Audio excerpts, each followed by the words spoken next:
ಗರುಡ ಪುರಾಣ. ಈ ಪುರಾಣವು ಸಂಪೂರ್ಣವಾಗಿ ವೈಷ್ಣವ ಪುರಾಣವೆಂದೇ ತಿಳಿಯಲ್ಪಟ್ಟಿದೆ. ವಿಷ್ಣುವು ಮೊದಲು ಇದನ್ನು ಗರುಡನಿಗೆ ತಿಳಿಸಿದನೆಂದು, ನಂತರ ಗರುಡನು ಇದನ್ನು ಕಶ್ಯಪ ಮುನಿಗೆ ತಿಳಿಸಿದ ಕಾರಣ ಇದಕ್ಕೆ ಗರುಡ ಪುರಾಣವೆಂದು ಹೆಸರು ಬಂದಿತೆಂದು ಪಂಡಿತರ ಅಭಿಪ್ರಾಯ. ಇದರ ಕಾಲ ಕ್ರಿಸ್ತಶಕ 10ನೇ ಶತಮಾನವೆಂದು ಭಾವಿಸಲಾಗಿದೆ. ಈ ಪುರಾಣದಲ್ಲಿ ಶ್ರೀ ವಿಷ್ಣು ಪೂಜೆ, ವೈಷ್ಣವ ಧರ್ಮ, ಪವಿತ್ರ ಯಾತ್ರಾ ಸ್ಥಳಗಳ ವರ್ಣನೆ ಇದೆ.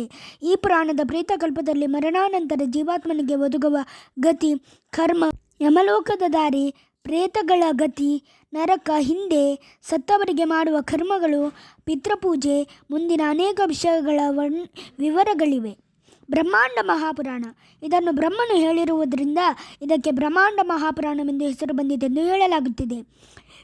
ಈ ಪುರಾಣದಲ್ಲಿ ಲಲಿತಾದೇವಿಯ ಆರಾಧನೆ, ಆಕೆಯ ಸಹಸ್ರನಾಮಾವಳಿ, ಪೂಜಾ ವಿಧಿವಿಧಾನಗಳು ಸೇವೆ. ಈ ಪುರಾಣದಲ್ಲಿ ಬರುವ ರಾಮಹೃದಯ ಮತ್ತು ರಾಮಗೀತೆಗಳನ್ನು ಪಠಿಸಿದರೆ ಮಹಾಪುಣ್ಯದಾಯಕವೆಂದು ಹೇಳುತ್ತಾರೆ.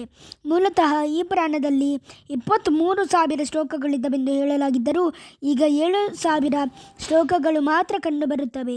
ಈ ಪುರಾಣದ ಕಾಲ ಕ್ರಿಸ್ತಶಕ 3ನೇ ಶತಮಾನವೆಂದು ವಿದ್ವಾಂಸರ ಅಭಿಪ್ರಾಯ. ವಾಯುಪುರಾಣ. ಒಟ್ಟು ಶ್ಲೋಕ ಸಂಖ್ಯೆ 24,000 ಮಾತ್ರ.